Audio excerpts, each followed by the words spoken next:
Yo! Yo! Nandito na! Kaming mga family ang 5K's family. Sabi ko live lang sa kalang kinakotano ng lahat ng mga family. Sabi ko oh. Nandito na si Balagbag na malaki na pangalan. Yo! Si Balagbag na tanga feeling guwapo, mukha naman burat-burat. Burat si Balagbag, takot ka i-master kekang ng 5 things alam.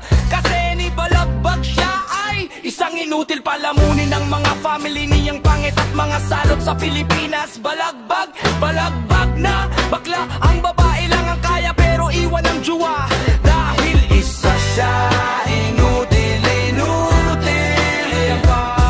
Hey nak, si Balagbag isa siya inutil. Inutil si Balagbag. Nagyayabang ang pise pero bigay lang ng ex, kawawang Balagbag. Puro pinagyayabang, bigay lang pala. Kawawang Balagbag na inutil.